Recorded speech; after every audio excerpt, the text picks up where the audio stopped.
Um, right, good morning, folks. Welcome to the May 2015 Guild of One-nMae Studies monthly Hangout. Welcome, Hilary. Welcome, Hilary, to the Guild of One-nMae Studies. I understand you joined at Who Do You Think You Are? We'll come to that in a second. And good morning to Ed from all the way from the Netherlands. So, do you guys have any topics or things that you want to talk about this morning, or just a general chat?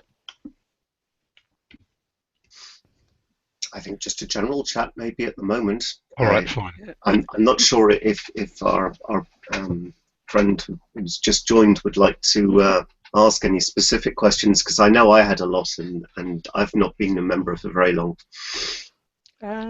Yeah, I think at the moment I'm very much finding my feet with things, trying to decide what information I need to get together before I can even set anything up on the Guild website to say, you know, other than the fact that people can contact me at the moment. So brilliant.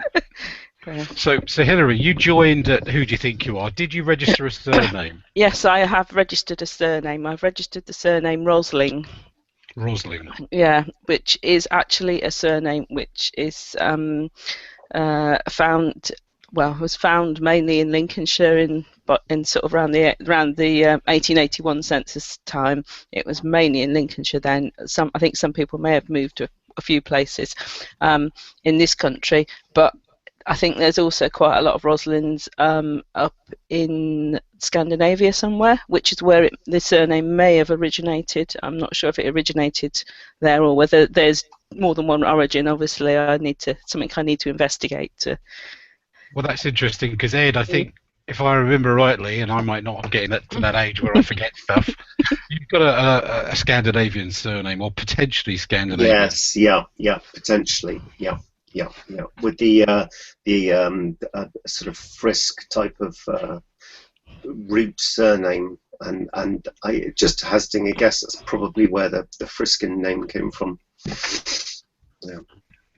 Excellent. Good morning, Joe. How are you? Hi, sorry, technology beat me again. My big computer wanted to do a full update, and so I'm on the little one, so it might not just be as good as normal. Okay, well, we're on air, Joe. So, quick introduction to the others on the meeting this morning. Hilary Gadsby joined us at the last Who Do You Think You Are? Hello, Birmingham. Hilary. Hi.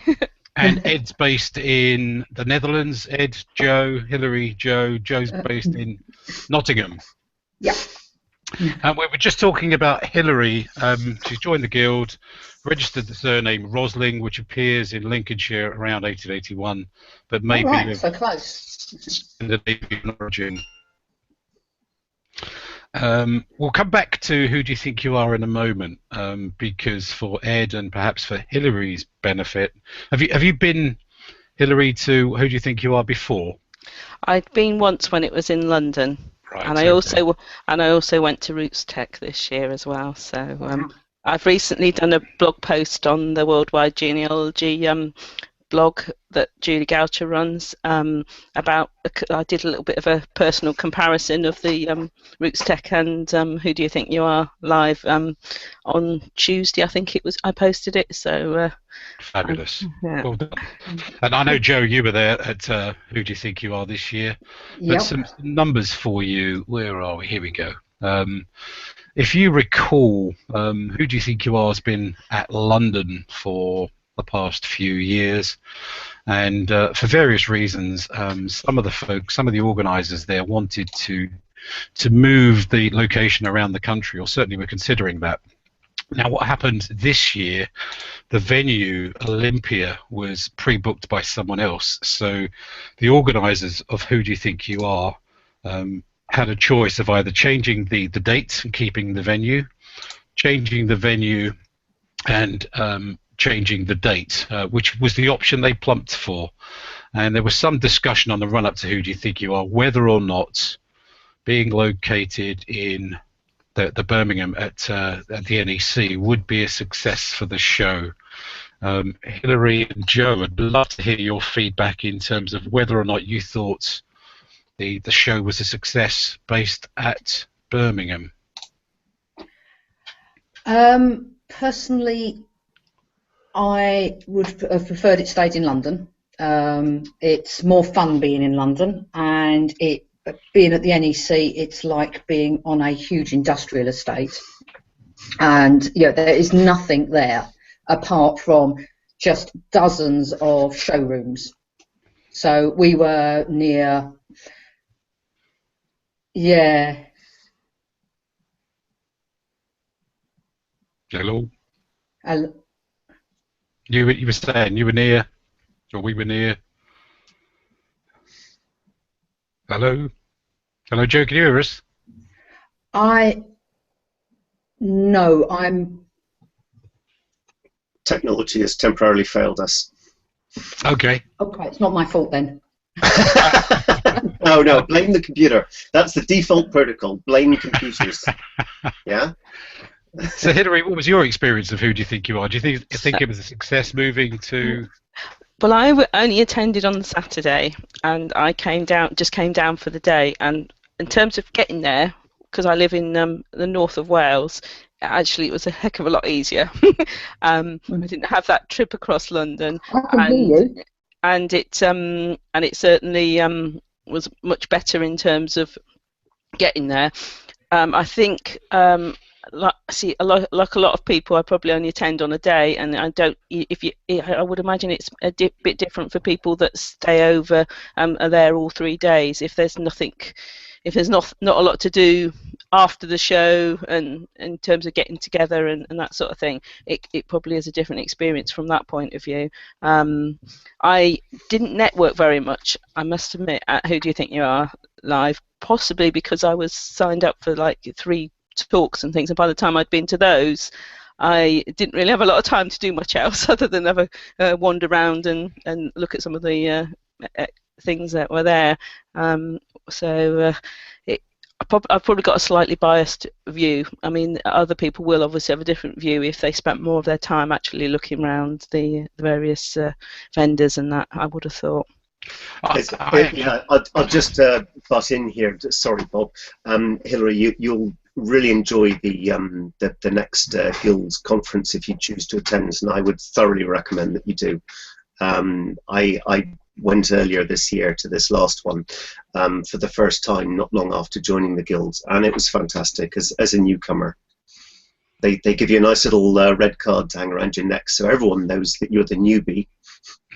And there weren't that many people pointing and laughing. No, everyone's very nice, and I met more new friends there than I've ever done in my life before. It was great. It was really good.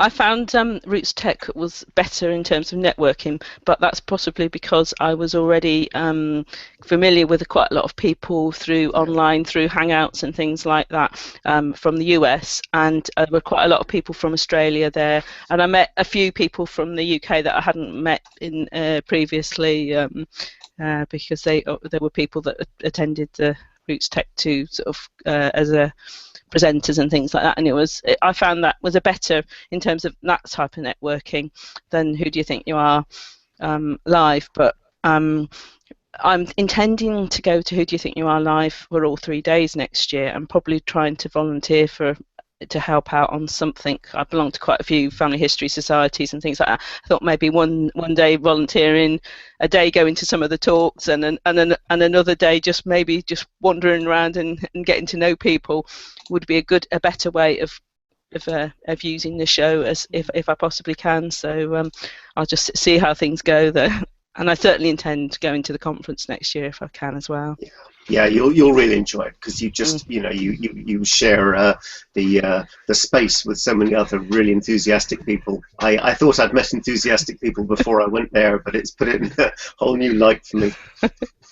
Well, next year, it may not have escaped you that we're back at the NEC for a conference, and the conference is the weekend before Who Do You Think You Are. So, if you can possibly manage it, try to stay over for both weekends if you possibly can. But Hilary, to your point, I think that was what let's say us regulars were expecting with Who Do You Think You Are.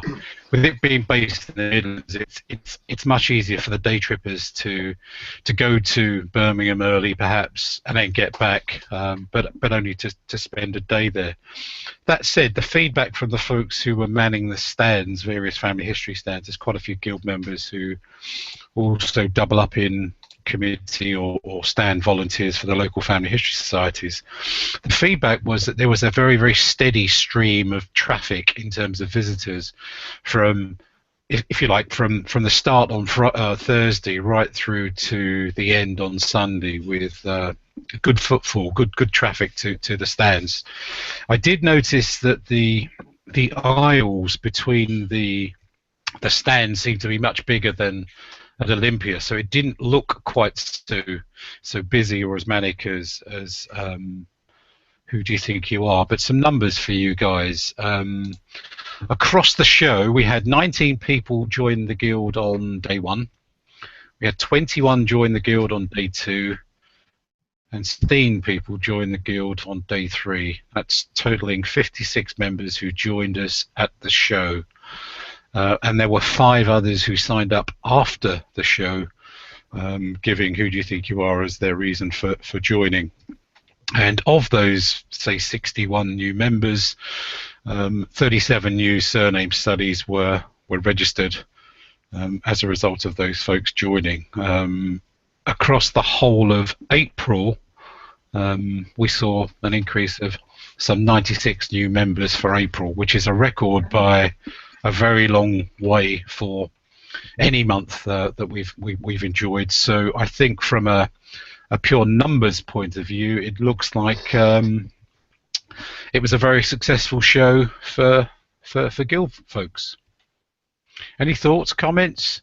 I don't know. Am I back in the room now? Because something you are back in the room. Something really weird happened, and it just went on a loop, a sound loop, which was really weird. I've never had this before on Hangout. But anyhow, so it's sounding all right now. Good. Sorry. One of the reasons I joined is when I went to Roots Tech, I went to a talk by Tessa Keogh, and she was talking about One-nMae studies and that there, and she gave a very good talk, and I think she sort of inspired me to finally decide to join up and concentrate on a One-nMae study, because I'd been sort of thinking about it on and off anyway, so I think she sort of just gave us the impetus to it. So I don't know whether anybody from the States that would have, because I imagine most of the people that went to the talk were probably from the States, whether anybody's joined up on else has joined up on the basis of that. So. Oh, interesting. Well, thanks for that feedback. Tessa, I think if she can, will be hosting this afternoon's Hangout, which is at 4:30. So if you want to say hello, thank you, or swear at her. Well, she was one of the people I networked with in Roots Tech, so. It's good. I think Tessa won't mind me saying that I think she joined as a result of one of these Hangouts. I think she'd been a guild member for a while and had hesitated in registering a surname, and I think was coming to the point where she probably thought, oh, you know, what's the point? So I think a bunch of us convinced her to take the plunge, register a surname, and the rest, as they say, Hilary, is history.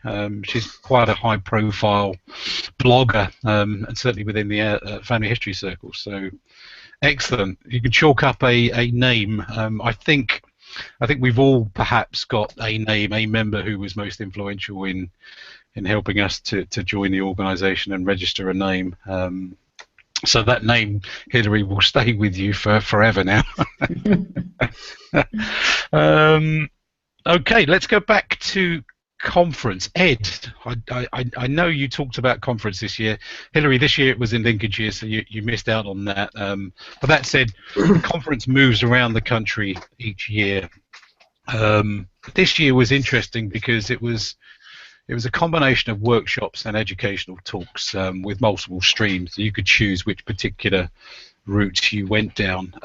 But one of the factors that I think surprised me was just how many new faces appeared at the Guild conference this year, either members or non-members. So it's the first conference for a while I recall a good number of new faces appearing for the first time, whether or not they were the Guild members.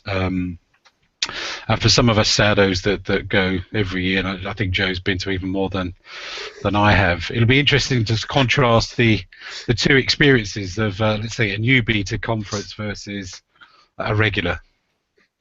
Joe, do you want to go first? What was your experience of conference as a regular? I thought it was a really good conference this year. I love the interactive sessions, and I thought the fact that we were breaking up into workshops and sitting around tables, and I talked to more people this time round than. Can you? Am I? Yeah, you're coming through fine. Can you hear me? All right. Yeah, fine. Just because we all had to sit round and talk about sort of like the different questions that the workshop leaders were giving us and to solve. It just meant that I actually talked to people whose faces I'd seen before at conference, but because we were all sitting in like lecture theatre rows, never really spoken to before. I thought that whole thing was great. And hats off to Rowan Tanner, who was organising sort of like the get to know the newbies, look after them, which Ed can probably tell you about. But she seemed to be sort of like dashing around looking after new people all the time. Yeah, that was really nice. Right. Yeah, that was really nice. That sort of, I at one stage, I think it was the first coffee break. I was obviously sort of standing there, looking around me, wondering who I should go and talk to. And there are lots of friendly faces. Everyone looked very approachable. But then Rowan actually came over and said, "You've got the red card, and that means you're new, and I'm here to look after you." And it was really nice. It's the first time I'd experienced that at any sort of conference or get together as a newcomer. And from there on, I was introduced to people, and it was very nice. And in fact, I was sort of on a couple of interactive sessions. I think sat with Joe and Rowan and a couple of others that I got to know, and it was really nice. Yeah, I got to know a lot of nice people, and the enthusiasm's fantastic. It's not intimidating. Everyone's very prepared to share their knowledge as the more experienced family historians and one-name study experts, and that was really good because I had a lot of questions, but I was trying to listen more than talk. Difficult for me. One of the pieces of feedback about the whole weekend normally is that it's one of those events you can go to and chat to almost anyone and you won't bore them. I tried, Bob. I tried. I thought I saw your eyes glazing over at one point, but maybe I was mistaken. I was just tired. Excellent. So hopefully, Hilary, that's whetted your appetite a little bit. Next year's conference, NEC at Birmingham. I think it's the weekend immediately prior to Who Do You Think You Are. Next year's conference organisers are Chris Braund and Janet Few, a couple of other names that you'll recognise, and Joe, I think you've experienced stuff that Janet set up in the past. Oh yes, yes. I was once dressed up by Janet at one of her. Yeah, don't take this the wrong way, but at one of the seminars, we're down in Dorset, and they was talking sort of like about Dorset country matters, and I was sort of like dressed up as sort of like a 17th century wench with all of the sort of like the accompaniments that you used to have to sort of put on under your clothes to show your childbearing hips, which was interesting. So I don't know if that's going to be on the cards again next year, sort of like fancy dress dinner. I think they're looking for ideas for a theme. But if I'm not mistaken, I think Janet's organising the speakers, the agenda, that kind of thing, and I think Chris is helping to organise some of the extracurricular activities like local visits, museums, that kind of thing in the Birmingham area. Excellent. So with that, I think we're just over to any other general topics. Joe, before you joined, I hate to put you on the spot, so I'll try and word this question as long as I can.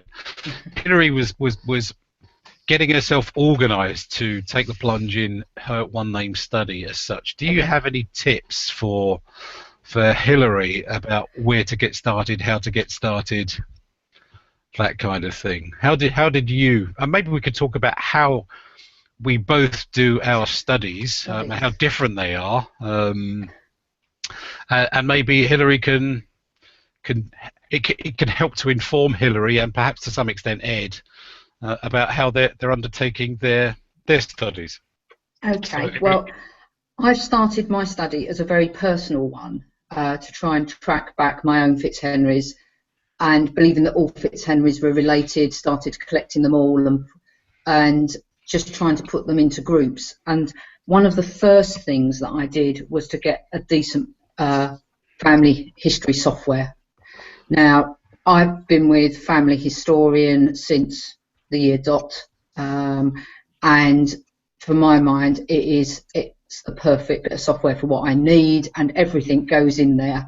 All the details, I can add media, and it helps me construct trees and sort of like work through problems. I think somewhere to put all your data and have it all in one place, rather than, I know some people have multiple different applications open, like Excel or the Master Genealogist, and then a tree drawing program. I find that I can do everything there, and it's all in one place. The second thing is always remember where you found something and write it down. It's with shame that I go back to my very early work, and especially in my own family, which I really, really must revisit again, that there is, I have people and I have no sources for them. And I'm thinking, how did I know that about them? Where did I get that bit of information? So yes, always cite your sources. And if you found a record, get an image of it, so that you can go back later and reassess it, because there may be other members of the family, perhaps with different surnames on, that you didn't realise that were all part of that family. You may have read something wrong. And sometimes images that you think, oh, they're going to be there forever on the interweb, they just disappear. So yeah, get images, and get good digital images. Yeah, I think the days of keeping everything on paper, as we discovered at conference, are in the past, really.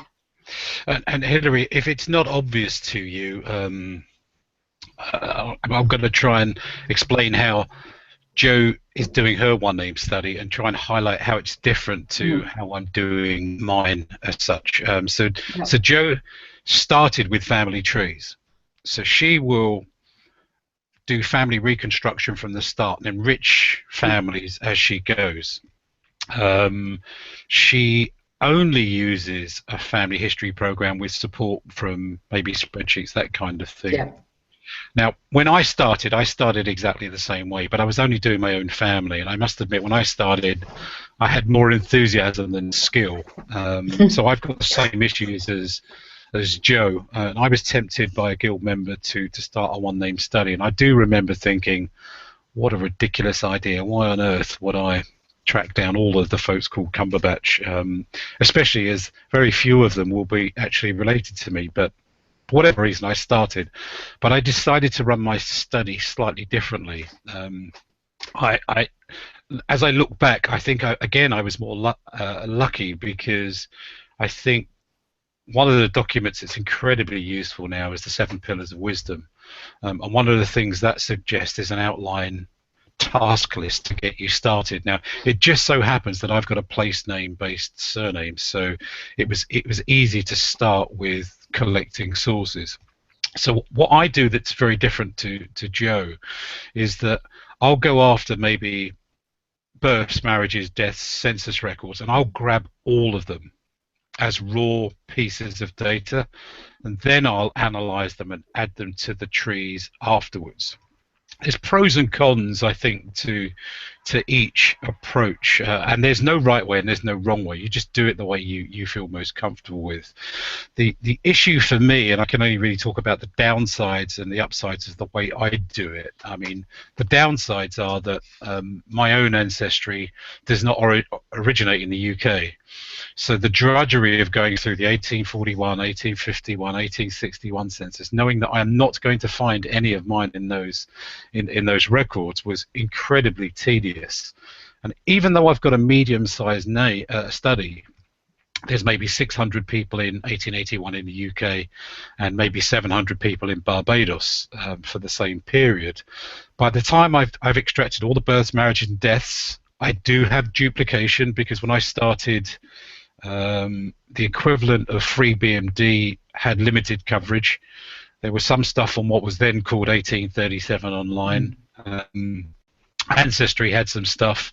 There was the local BMD, so I can have up to 4 copies of the same birth, marriage, or death source information, which just, if you can imagine, you've gone from, let's say, 1,300 people in 1881, I've quickly arrived at 100,000 odd names by the time I've done my data collection. So you end up with this intimidating pile of raw data, so to speak.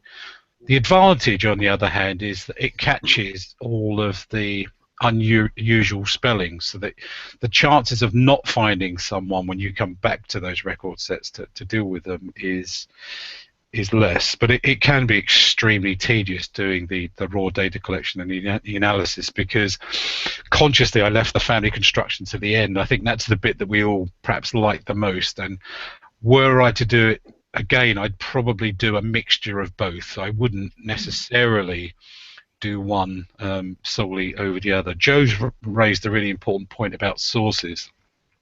I think we understand the need to reference and know where you got a piece of data from. But one of the things that occasionally comes up for discussion is whether or not to grab the image, and whether to transcribe it. If you transcribe it, is it worth having the image? If you've got the image, is it worth transcribing it?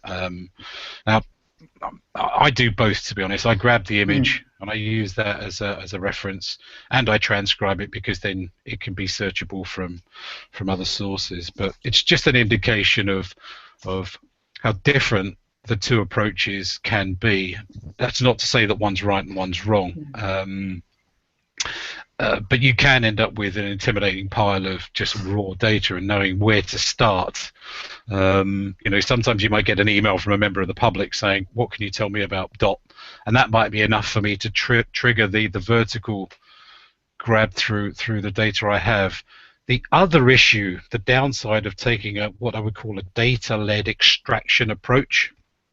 On the upside, there are tools that you can use to automate grabbing data, so the actual sourcing of data is quite easy. The downside is that the big family history programs, big family history sources, repositories like Ancestry, Find My Past, The Genealogist, for example, have this habit of releasing stuff in dribs and drabs, so that you could find yourself going back to the same repository and re-grabbing or grabbing new stuff, but not really knowing what they have as such. So, I mean, that's another downside of you need to know where you've been, what they've got, where to go to get stuff that they haven't got. So for London, for example, records that are at the London Metropolitan Archives are on Find My Past. Things for the City of Westminster are on Ancestry, so you've got to do you've got to have subs to both. I think originally I thought I could grab what I needed to and then not bother with a subscription going forward. That was a mistake. But consequently, because I've got so much raw data, I use Custodian, which allows me to make those source records more accessible. But I've mentioned I've got duplicates. I can extract those electronically. The downside is I still got to type them all manually into a family history program. Yeah. So, which is where I find having Family Historian is a bonus, because I know that I might have several different entries in Family Historian that are all the same people, and I just really haven't got that final 100% link yet. But when I do, all I have to do is click the merge, the other thing I can do with the media facility that they have there is that you can link each source to a media image. So if you want to recheck the 1861 census for this person, all you have to do is just click on the image, and you can sort out your media folder into subfolders. So at the moment, I've got about 120 reconstructed Fitzharris trees, and each of those has its own media subfolder. So I can just go back and look and see what I've got for each of those families at any one time. But also, Therese Keogh, Tessa Keogh rather, has done one of her little 20 with Tessa videos, YouTube videos, on the subject of how to log your activity. So not only sort of like what you've got, but when you looked for it and what you found at the time. And I think that's really important. I'm trying to do that. It takes a lot of discipline. Yeah, and if it's not obvious, Hilary and Ed, one of the fundamental problems I think I had when I started was I didn't think about using a family history program as a raw repository for unconnected individuals. In my own closed thinking about starting this stuff, I didn't want anyone that wasn't connected to a family in my family history program. I didn't see the benefit.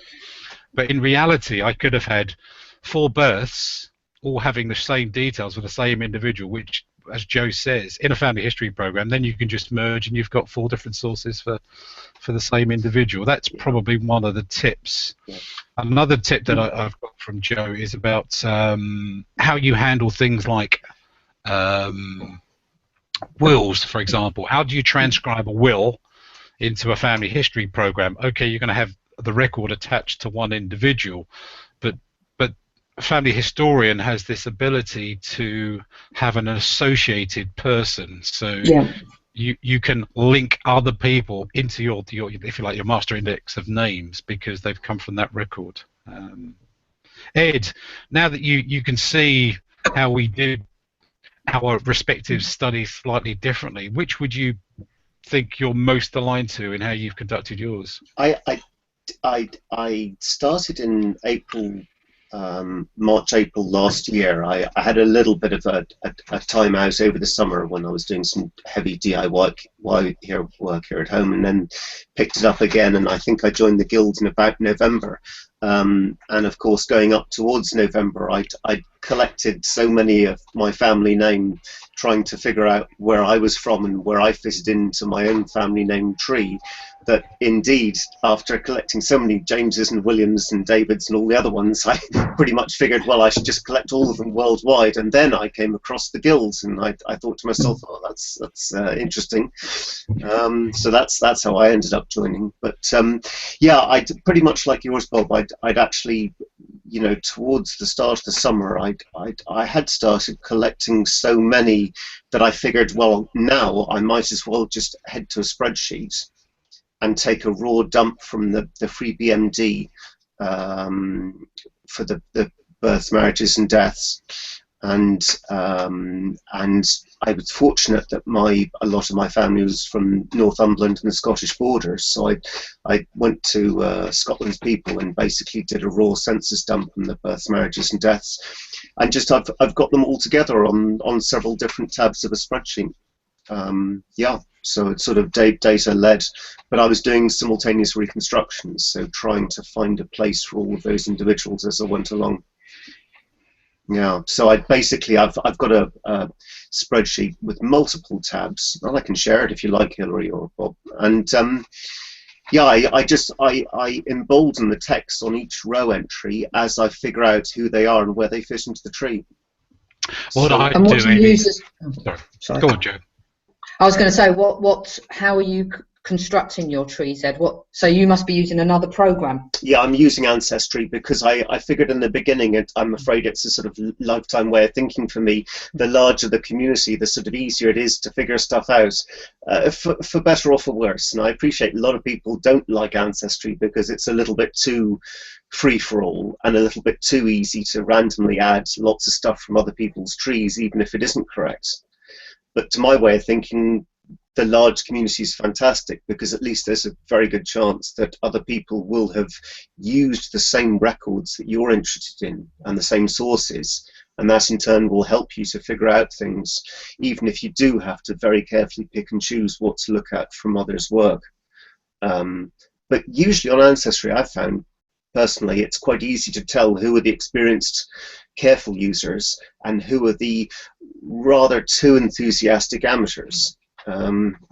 Yeah, I hope I haven't labelled myself there, because I am enthusiastic, but I am very careful nowadays about what I pick and choose, and I generally use other people's work as hints, and I will not, at least I will try and resist the urge to wholesale copy from their trees.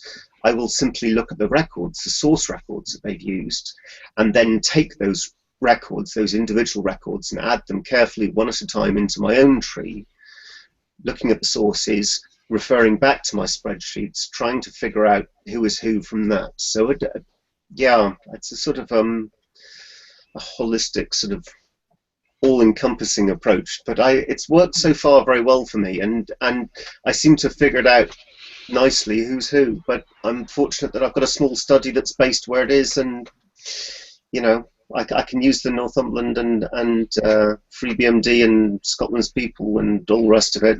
Yeah, I count myself as fortunate.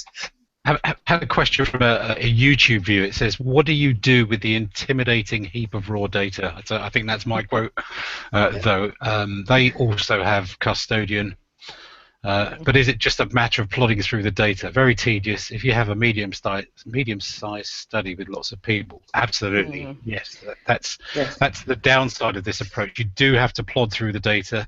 What I do is I need some inspiration to get started. So one of the things was, after I'd collected all the census data, say 41, 51, right through to 1911, and the births, marriages, and deaths, I found that was enough data to build family trees, family reconstructions for the vast majority. It's always going to be difficult with people called William or John, where there's multiple candidates all born in and around the same place, in and around the same time. But very similar to Ed. Ed lists all of his raw data, and then he has some way of marking that he's used the record. I do exactly the same thing.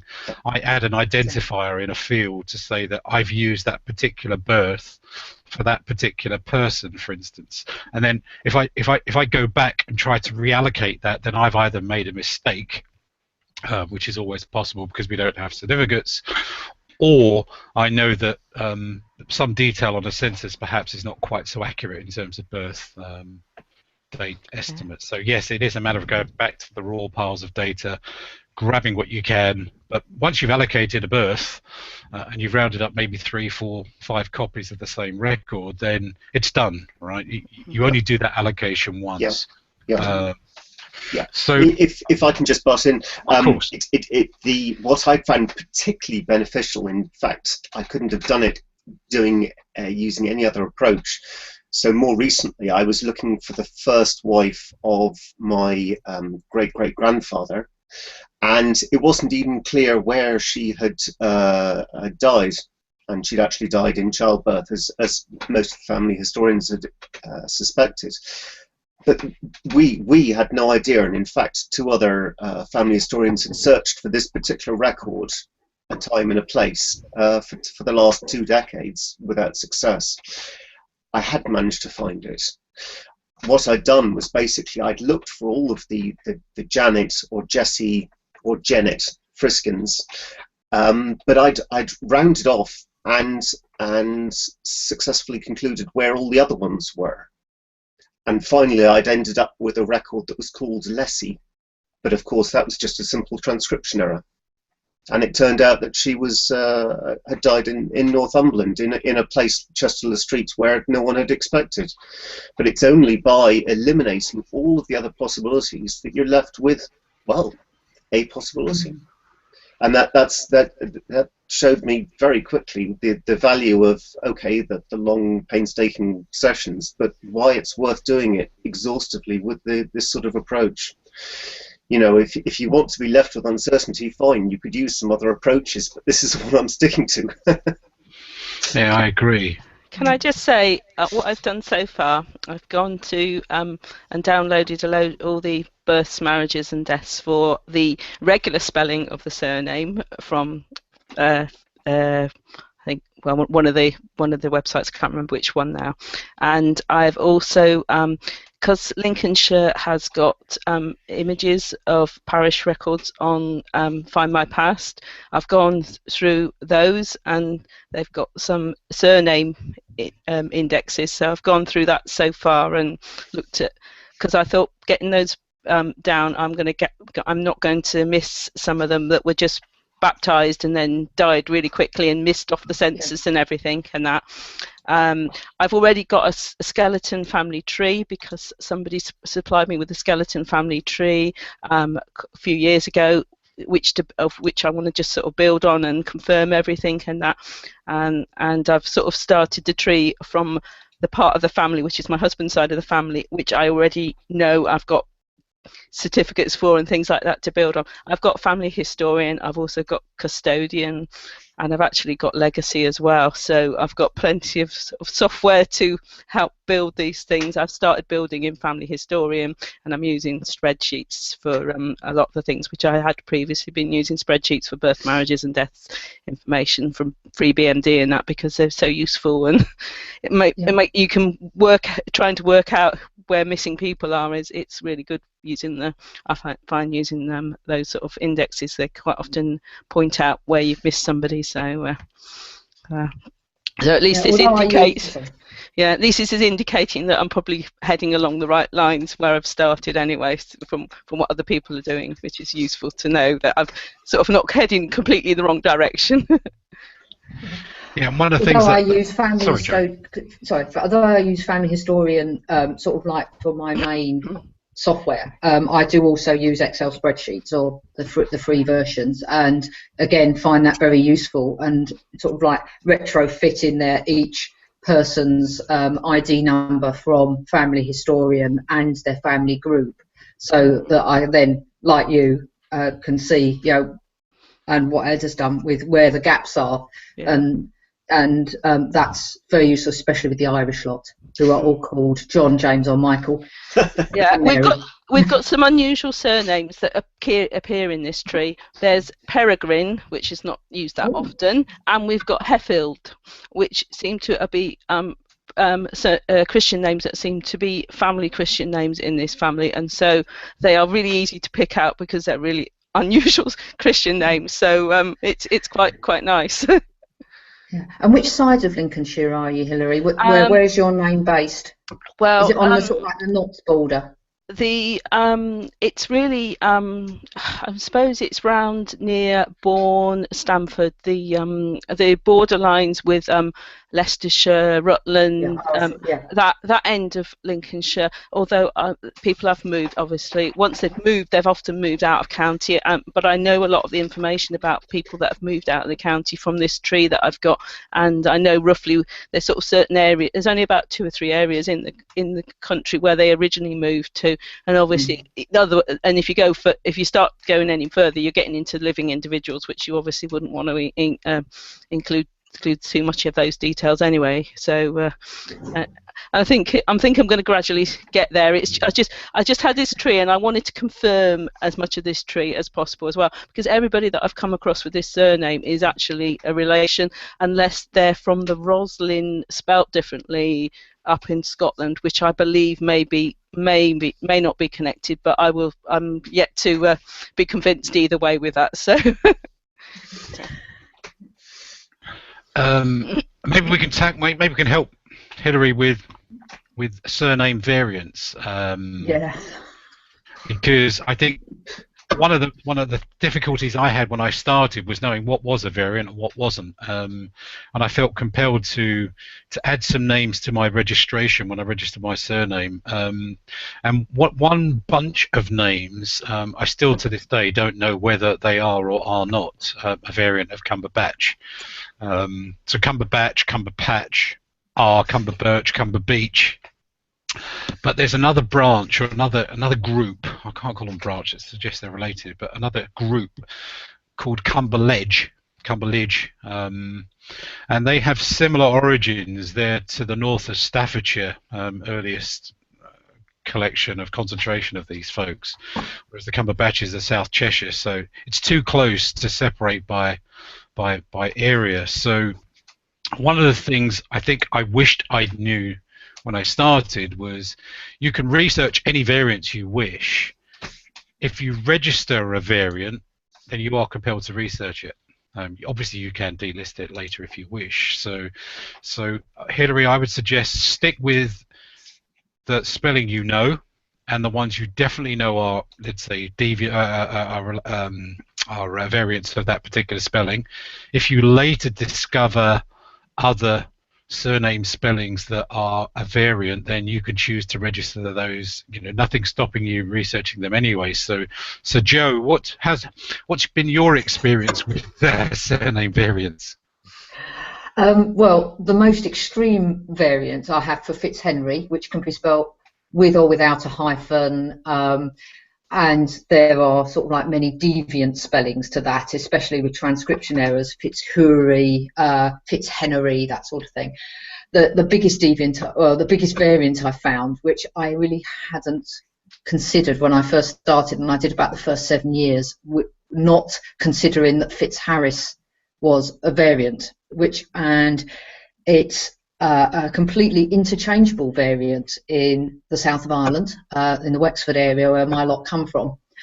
And so one person in their life would use Fitzhenry and Fitzharris, so interchangeably. They would baptise their children as Fitzhenrys. The child would grow up as a Fitzharris. There'd be in the census as Fitzharrises. And it seemed that not until a Fitzhenry or a Fitzharris went abroad and they met a more rigid naming system, say like in England or the United States or Canada, where somebody said to them, "Oi, you can't sort of like mess about with your surname like this, you've got to stick to it."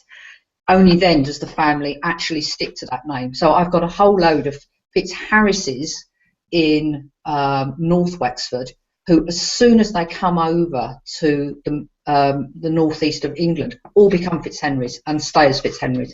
And it was no wonder I couldn't find them back in Ireland. Yeah. So yes, that is a case of extreme thinking outside the box. It doesn't even sound the same. Well, I have a family connection with which I found. I had a surname by the name of Avender, and I couldn't find this surname before a marriage, and I'm connected with somebody else who's a direct descendant of that one, because it's a sideline, and I eventually managed to trace where this person had come from down in Sussex, and it looks like the surname was originally Havenden. It had gone through a change to Evenden, and then they'd somehow along the line it'd been changed to Avender. So it only goes to show you just really need to look round and think of all connections, and probably find it. I've got some unusual surnames in my own family history, my side of the family, and I've found such strange spellings that I tend to have to look around a bit anyway. And you know, we forget now, with sort of like the homogenisation of the English accent, just how regional people were in their accents. You know, you go to sort of places sort of like in the West Country or whatever, and you really hear that, you know, undiluted accent, and you think if they, you know, had to move away to the metropolis for work or whatever, and you know, a new vicar or a new government official heard that name, you know, being said in the regional accents, yeah, they'd spell it completely differently. Then the other concept that might be strange or alien to you, Hilary, and you might have seen some emails on the forum. Ed, I don't know if you've taken advantages of these anyway. They're called marriage challenges. Okay, if it's not obvious to you yet what they are, it's, put simply, a copy of a marriage certificate. Now, I will try and summarise it. Joe's done several of these for the Nottingham area, but essentially, if you've got, and not all marriage challenges are solely done in the UK. There have been ones done in Boston. There have been ones done in Ireland, and I'm considering doing one for Barbados. But it's not quite so easy as in the UK. So a marriage in the UK has to occur at a registered venue, and if it's a church, then most of those church registers or copies of them are available at the local record office. So what a marriage challenge tries to do is to find someone from the marriage index from the General Register Office and try to find exactly which location that marriage occurred in from a church point of view, and then extract the details, transcribe the details, and send them off to the member. That will save you currently about £10 or so on a marriage certificate. Ordinarily, we would not apply for certificates unless you are particularly flush in terms of money. Some members do. I think the vast majority don't. So a marriage challenge is a way of getting a copy of a marriage which will obviously identify the two parties and most significantly their fathers. Joe, do you want to walk us through in a little bit more detail of kind of what's involved in a marriage challenge? I know I haven't done one, but you have. Yeah. Find friends. That's find a group to work with. Well, that's my experience of it. I know that there's loads of ways of doing it, and every time I talk to somebody who is currently doing it, they're doing it in a very much different way to the way that we do it in Nottingham. So we have a group, we've set up Google spreadsheets, we extract the marriages for each quarter from 3BMD, which is very easy to do, and then arrange them by GRO index number. The index number applies to, or groups of index numbers apply to the Anglican churches in order of the saints' names. So sort of like St Andrew will be before St Catherine, which will be before St Mary in a registration district. We work out first, well, this is the way we do it, we work out first of all which groups of index numbers apply to each church in each quarter, and any that's left over at the end are all non-conformist or register office marriages, which we often won't have access to. We get people to send their requests in, and it's usually very easy then to cross-reference on the Google spreadsheets which church we're looking for. It's amazing how many mistakes there are either in transcription or the original indexes, and marriages also that just don't appear. Like the vicar's forgotten to write a marriage in, it never appears in the index, whereas it will be in the church register, and so we have picked up a few of those as well. And then the easy bit then is to go through the microfilms of the church registers, and then sort of like do the transcriptions, which we do directly into one huge spreadsheet, and basically send the huge spreadsheet out to all the people that have requested a marriage and say pick the bones out of that, because often you'll find your surname of interest turning up in the witnesses as well, in sort of like little areas, which Nottingham was up until about 1860. It was a very quiet backwater here. So yeah. So Hilary, you understand sort of what from that's from the doer's sort of perspective. You understand how it works, because I was a bit confused in the beginning how you can use it as a guild member. Yeah, it's I know people have done something. Lincolnshire have quite, which is where a lot of mine are based. We're quite well off because people have done some marriage indexes and things, and they've extracted things, and it's quite easy to map things up to where the event took place, because I know it's so difficult because you otherwise you're ordering having to order certificates for things just to find the details, just because the marriages you just can't pin down to a particular church. Yeah, I understand. So the advantage from a member's point of view, if you see an email fly around the forum about a challenge, a forthcoming challenge, head straight for free BMD, extract the marriage index entries for your surname if there's an overlap with that registration district, fill out the spreadsheet, give it over to the marriage challenge team, and then sometime later you'll get either a spreadsheet or handwritten, in some cases, marriage certificates. Wow. Quite. There are some folks, I won't make a judgment, there are some folks that choose to handwrite them in pencil. Other folks produce what are called faux certificates that look a bit like a marriage certificate, but produced electronically, so you haven't got to worry about understanding the handwriting per se.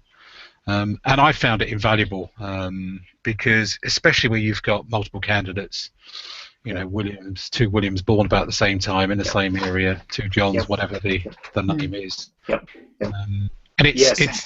in fact, on this, one of the last challenges was from Nottingham, and I had two James Williams, I think, and I couldn't figure out which was which. They were both born and got married within a couple of years of each other, and yeah, I'm very keen to find that out. Sorry, Bob. No, that's fine. You know, sometimes you can be lucky, and you might have a James William who marries an Elizabeth, and you can find them in the census. You can make a reasonable guess. Other times, you might have a James William who both marry an Emma. These James Williams, one of them married an Elizabeth, the other one married an Eliza. So it's not clear, really. Right. And where did you say that was, Ed? You said Nottingham. So no, I don't remember. Newcastle, sorry. Oh, Newcastle. Right, okay. I don't remember you sending anything in, but yeah. Okay, any other topics, thoughts? We've almost come to the end of the hour. Okay, one plea. Yeah, go on.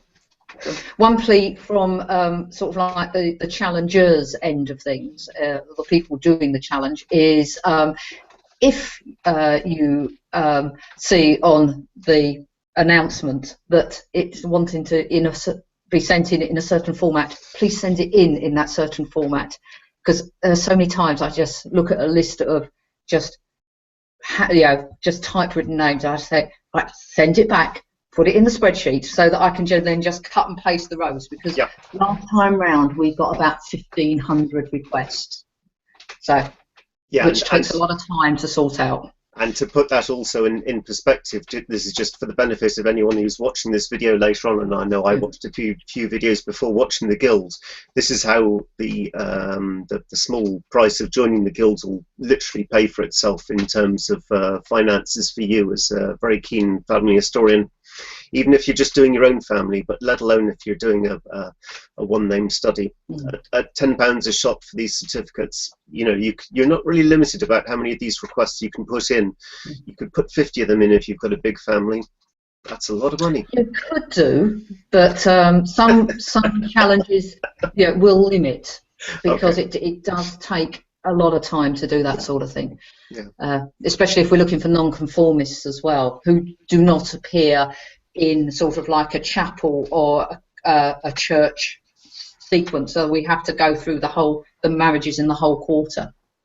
Yeah, and Ed raises a good point. I think I totted this up a few years ago, and I think, if you like, the collective guild benefit at the time was £500,000 worth of certificates that folks would have otherwise have had to pay for. So that's useful. Another thing, Hilary, which may not be quite so apparent, is something called Newswatch.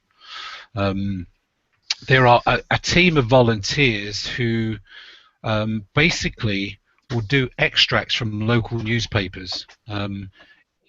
Okay, it's perhaps not so useful for historic records, but folks who maybe have obituaries published in a local newspaper in Lincolnshire, for example, there comes a point where you do catch up with those that were formerly or more recently living, let's put it that way.